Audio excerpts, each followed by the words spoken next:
Hello, my friends, and welcome to today's podcast episode. I hope you are really taking care of yourself as we are moving through this time of holidays and Christmas.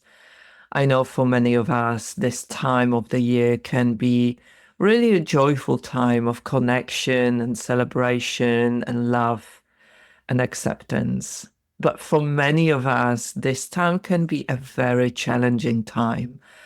And this is why I wanted today to talk about self-acceptance and self-love through a lens of a nervous system, to start exploring it and how to make our experience more nervous system friendly.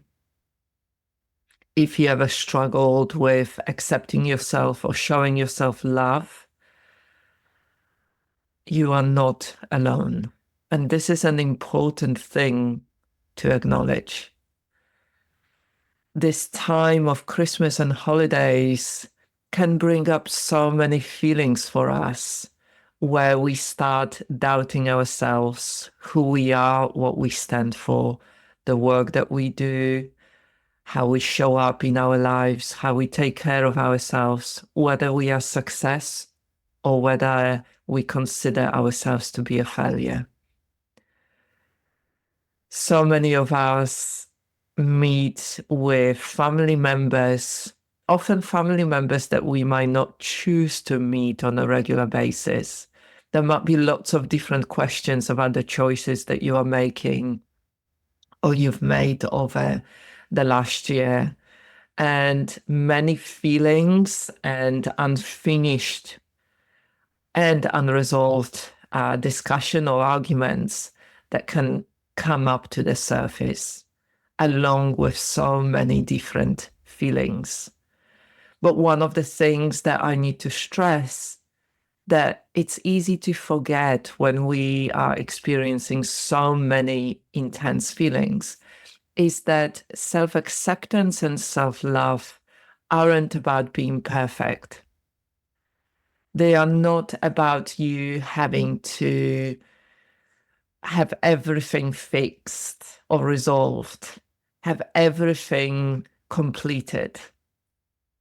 They aren't about having everything be put in place like in a nice little boxes.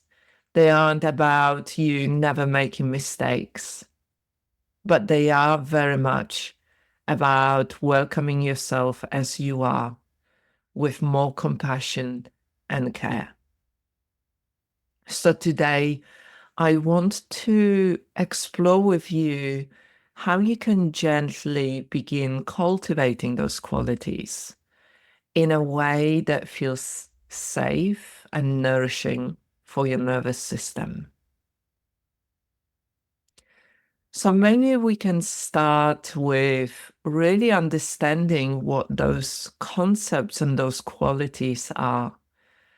So self-acceptance is the ability to see yourself fully and who you are. It's about really allowing yourself to embrace yourself in the wholeness of you, with your strengths and your struggles, with your uniqueness and your quirks, with your imperfections, and meeting all of you as you are without judgment. The self-acceptance is about saying to yourself, this is who I am right now. And that's okay. I'm okay as I am, in the wholeness of me.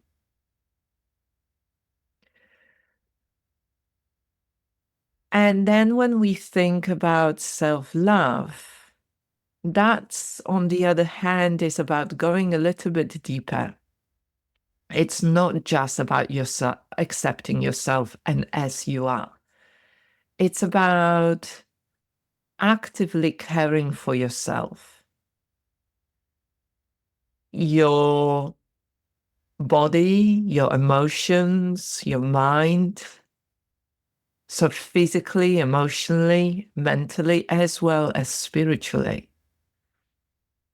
Self-love is, for example, speaking to yourself with kindness. It's about honoring your needs. It's about treating yourself with a lot of care and respect, treating yourself as you would treat someone you deeply love. And I really want to acknowledge that these concepts can feel incredibly challenging, especially if you've experienced trauma and loss. All of us have experienced challenging and difficult situations within our lives, within our health, within relationships.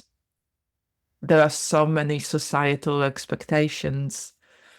There might be elements of trying to be perfect and show up in a way that is expected from us. For many of us, especially women, there is this undercurrent of, I'm not enough, I'm not good enough as I am. And that can really keep us stuck in cycles of self-criticism and self-doubt. And as I said, especially this time around Christmas, around holidays, and the coming towards the end of the year, can bring up so many questions. Like, I'm not where I want to be within my work on my business. I'm not maybe where I want to be within my relationships or within my health. But here is the truth that we forget when we get sucked into those cycles of self-doubt and self-criticism. The truth is, you were never meant to be perfect, but you were meant to be whole.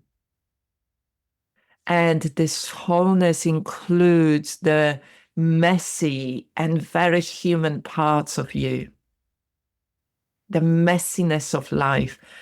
Somebody said a while ago to me, yes, life can be messy at times. And I would like to take a step further in saying, life is messy always. And the moment you start thinking that you have it all worked out, life will prove you otherwise. So take a moment here to breathe into your body, the aliveness of your body in this moment, and to breathe into this idea that you don't have to be perfect to be worthy of love. As you are is good enough. You are completely unique. Take a moment to let that land for you. Notice how that resonates within your body. And yes, around that Christmas table, or whether you are with others or whether you are alone watching TV and watching movies and seeing how there are those messages about the perfect Christmas time, perfect families, perfect holidays, perfect career, you can allow yourself to come back into your body and connect with the truth that you don't have to be perfect to be worthy of love. And that as a human being, you are whole in the whole imperfect perfection of you, that uniqueness of you, with the choices that you make, with the relationships that you have, with the past traumas and experiences. You don't have to be perfect to be worthy of love. It's taking me 50 years, over 50 years, to really allow myself to feel it as a felt experience within my body. And I'm inviting you to do that for yourself today. And so let's bring this other aspect in here, which is your nervous system. Because your ability to accept and love yourself doesn't just live in your mind. It's not just an idea. It's not just a concept. It's not just a thought. It's not just a story. It's a felt experience within your body. When we've experienced trauma, stress, or shame, our nervous system can move into those survival states, like fight or flight, freeze or fawn, much more readily. So from the nervous system perspective, we might feel restless or hypercritical, trying to fix ourselves to feel good enough. And that's when we are in the fight or flight, in that sympathetic activation of our nervous system.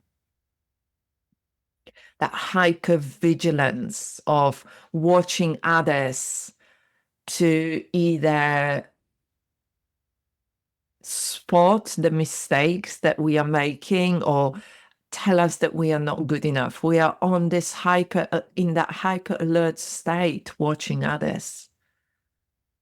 Every time they make a comment, we are noticing that's another way of them saying that we are not good enough. Or when we are watching a movie or a program, they having such good life and I'm not measuring to it. So in the fight or flight state, that sympathetic hyperactivation of our nervous system, we can be extremely hypercritical towards ourselves and looking for signs that others are doing it. Or maybe your experience is that you go into that freeze state when we go into this state of feeling numb and disconnected from ourselves, and yet feeling that inner activation, unable to respond in a way that we want to, but being acutely aware of what's going on for us within.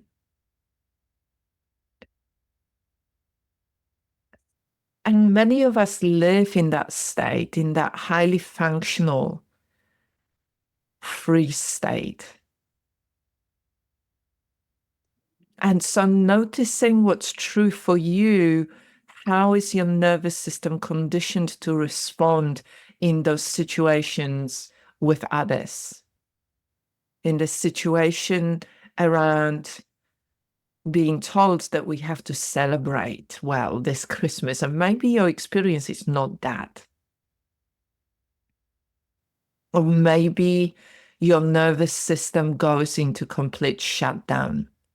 And so the behavior that you slip into is the fawning behavior. So you might prioritize others' needs. You might seek others' approval, abandoning your own sense of self. I know that often that's been my experience around my family. I would be very different in my life, and then somehow when I was with my family, I would slip into the old me, a different way of behaving, where I was an empowered woman, having her own business, doing her best, working with clients in the community, taking responsibility for others within my work. I would slip into this younger version of me that was seeking approval and that was prioritizing other people's needs over my own, over my own felt truths, I would sacrifice them. And the reality is that self-acceptance can feel unsafe in these states because our body and our mind are wired for protection. The beautiful thing that starts to happen is when we understand the nervous system, when we understand how it works and how it shows within our body, within our mind, within our felt experience, and within our reactions. Once we become aware of those different nervous system and physiological states, we can start working gently with the body and the nervous system. And we can create a sense of safety and trust within ourselves. We can start making different choices and respond differently. We can start feeling empowered within our lives and the decisions that we make. And there are few practices and tools that can really help you. And these are the somatic and practical tools that I use with my clients, that I use for myself, and that I teach in our trauma-informed somatic teacher and coach training certifications. So let's look at those few very simple tools that I want to share with you here. So the first one is the grounding practice. So we can start connecting with our sense of enoughness wherever we are. So this sense of enoughness, of really coming back into our body in this present moment, coming back into our body and acknowledging our breath, a sense of being with ourselves as we are in this moment, and letting ourselves know that we are here for ourselves. So you could do it for yourself now. Maybe you could start with just simply, allowing yourself to stretch out through your body. That sense of doing a whole body yawn. Allowing yourself to move your body gently. Sensing from within your body. And then allowing yourself to experience your breath. And maybe even taking a deeper or slower breath in, relaxing in your belly, and then slowly breathing out. Maybe if it feels right, you could place one hand on your heart and the other hand on your belly.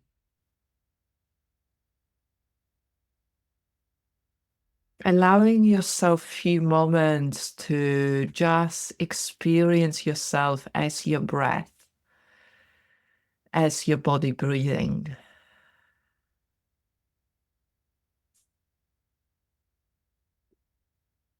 And then if it feels right as you inhale, you can even say quietly to yourself, I am here. I am here on the in-breath. And saying to yourself quietly as you exhale, and I am enough. I am here. as you breathe in.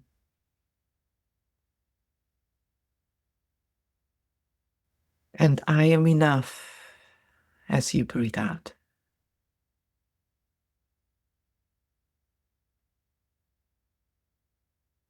I am here as you breathe in. And I am enough as you breathe out.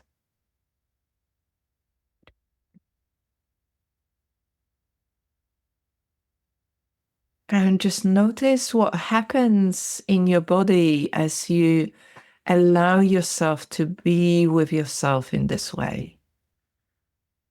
Maybe there is a little softening, or maybe there is some resistance, and that's okay.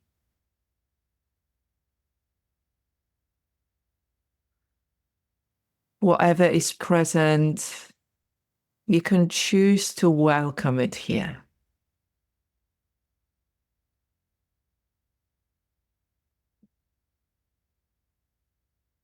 This is a little practice that I learned to do on the go. I learned to do whenever I was with others, or whenever I experienced this shift in my inner state within my nervous system, in a physiology in response to something around me. I've done this practice being out with people and going to the toilet and taking few moments with myself when I felt super activated. I've done this practice when I realized I was watching something on TV and I was really going into a freeze state. I've done this practice when I felt like I was going into fawning behavior with other people. This is the kind of practice that you can do anywhere.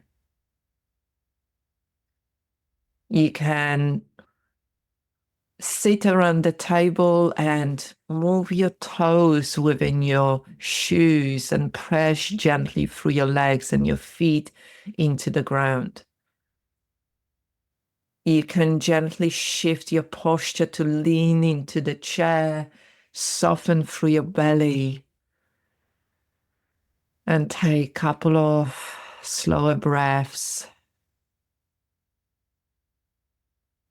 You can do a practice of orienting alongside of this grounding practice and look for objects within the room where you are at, objects that you really like or you find beautiful, or you even feel grateful for. These are the kind of practices that you can do anywhere, in any circumstances, and you can use different variations of them depending on whether other people could notice what you are doing or whether you are alone. Try them out. Don't take my word for it. The fascinating thing about this grounding and connecting with your enoughness and holding yourself in a very gentle and loving way is I knew this practice before I understood what I understand now about the nervous system. Years ago, I remember so often whenever I would feel stress, putting a hand on my belly as a self-soothing practice. And we know that if you've ever been around children, so often we put hands on the children when they are distressed, on their belly or on their head or on their forehead. We know how soothing self-touch is. We know how soothing using the soft and calming tone is. We know how powerful is what we say to ourselves, whether we are critical or whether we are gentle with ourselves or with others. We know that. So let's use those practices in a way that are really wired within us. Let's learn to take care of ourselves in any situation.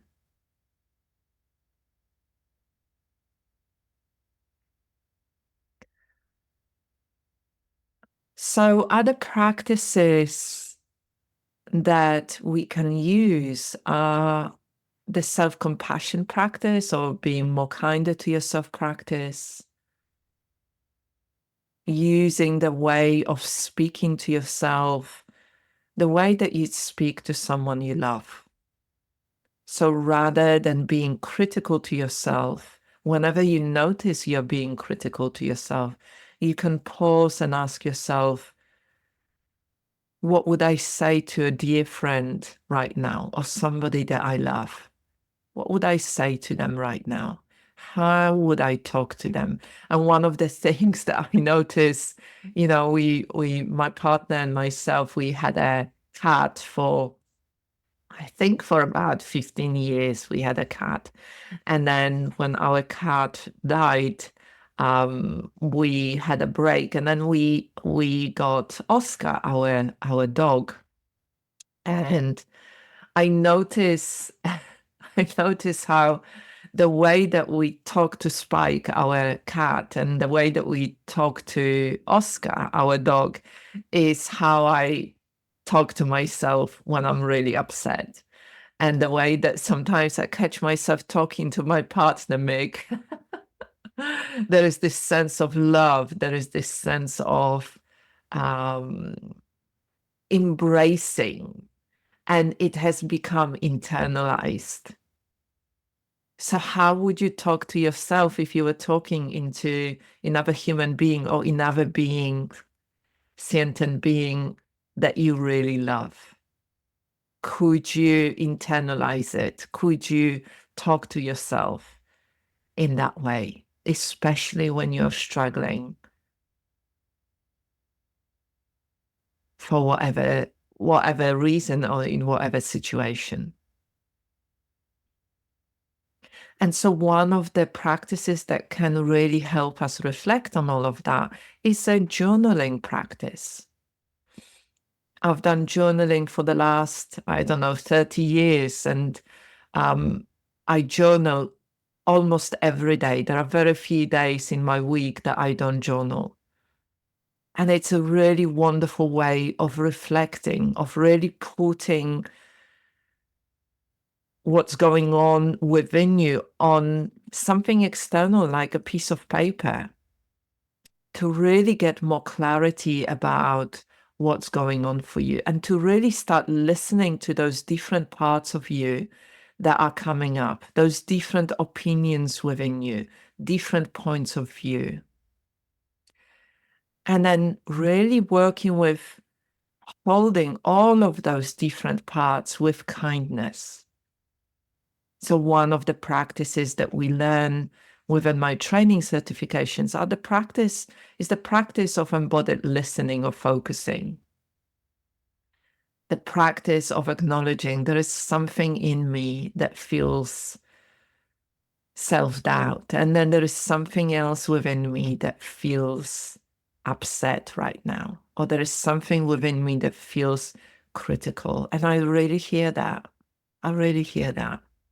I really hear how difficult it is for something in me, how something in me is struggling with what this family member said about the choices that I made in my life. I really hear that. And to really understand that those parts come up and that they are not the wholeness of ourselves. There might be parts within you that are really embracing the situation, like Christmas or holidays and family gatherings. And there are parts of you that are struggling with that. There are parts of you that feel not accepted, and there are parts of you that feel joyful. Really the wholeness of you as you are in here, as a human being. Stepping back and reflecting through journaling can be a really, really wonderful practice to understand more about yourself, to understand the layers of your experience, the many different facets of your experience. Try it out for yourself. See if that works for you. And then the last thing in here that you can do are those little tiny acts of self-love that you can do, because self-love isn't always huge or grand. It's often found in the small and consistent ways you take care of yourself on a daily basis. It might not be doing 10-day Vipassana silent retreat. It might be 5 minutes, taking 5 minutes to pause and breathe, reconnect with yourself, and say kind words to yourself.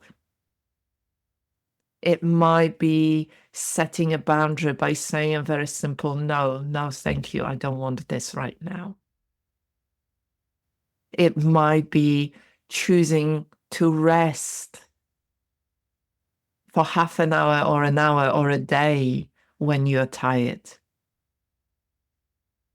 It might be choosing something that is nourishing over something that you are craving, but no, it's not that great for you. That's very true around holidays, isn't it? When there are so many temptations and so much food and so much drink. Those small acts of self-love often are about starting small, tiny little baby steps where we choose something that feels more aligned, when we choose something that helps us experience self-care and kindness. And I promise you, it can be a tiny little baby step, but your nervous system will thank you for it in big ways. And over time, those baby steps have a cumulative impact. So often when I talk with clients or other practitioners, there is a sense of, I'm not seeing any changes. And yet when we look into the past and we look over a period of weeks or months,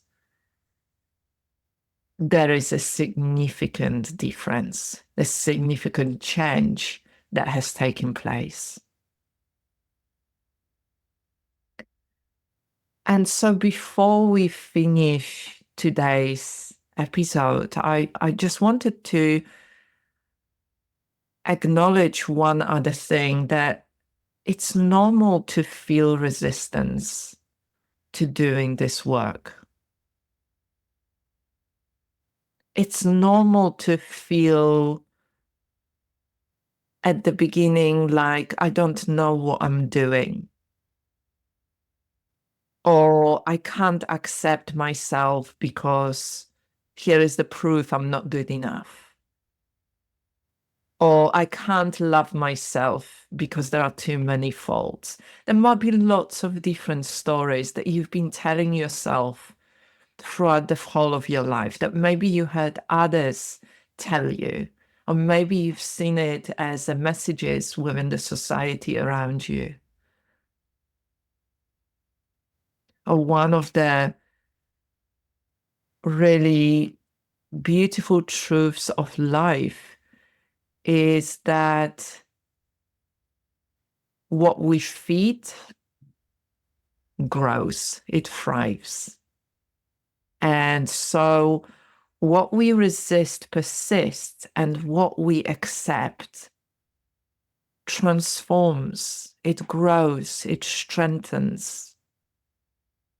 If we feed criticism, if we feed the story that we are not good enough and we have to change how we are, and we are too messy, we are not sorted enough, that our life is a mess and other people are sorted. If we feed that, that will grow. But if we decide, and it is a decision that you make, we first have to decide to do things differently, to approach our felt experience differently. You can choose to make a decision that, yes, my life is a mess. And the truth is, everybody's life is a mess. It might seem like they are sorted on social media with all those wonderful smiley photos. Every family is a mess.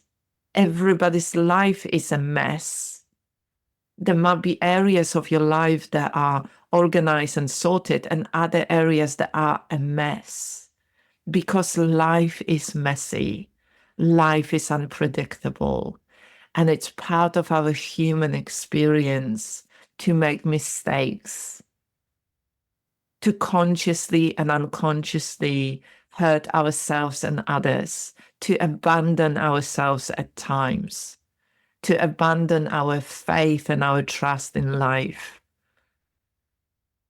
to feel lost, to feel confused. That's part of our human experience.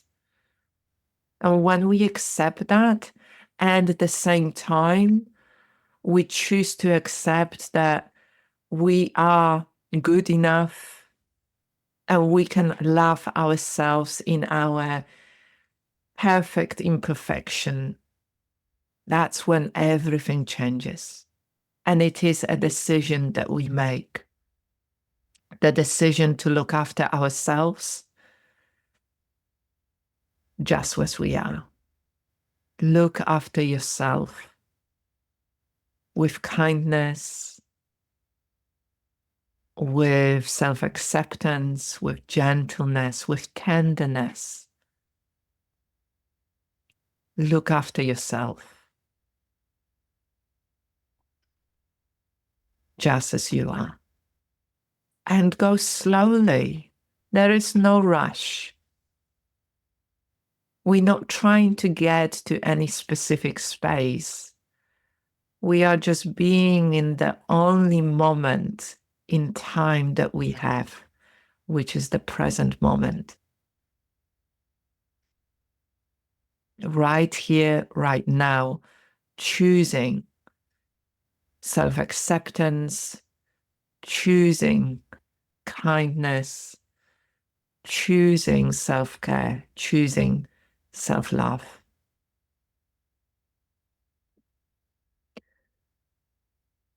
So as we close, I want to leave you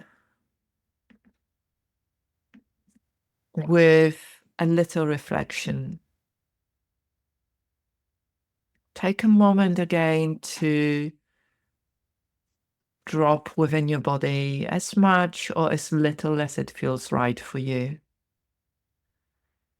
Maybe softening your belly and softening your shoulders and around your eyes and your face.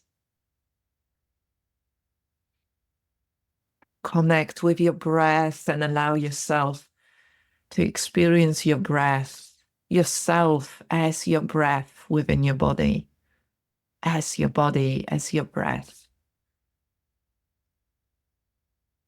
And allow yourself to soften into who you are in this moment in time, right here, right now. Allow yourself to let go of the need to be anything other than you. You are already enough. You are already worthy. You are deeply, deeply loved by life itself. The miracle of life that has taken many miracles and generations over thousands and thousands of years for you to be here in this moment. That is a miracle in itself. Allow yourself to be very gentle and tender with yourself. And remember that we all have our own decisions to make. And the biggest decision is whether we choose to be kind to ourselves and others, or whether we choose not to be. So if this episode resonated with you, I want to invite you to take one small step towards self-love this week, today, this week, and over this Christmas.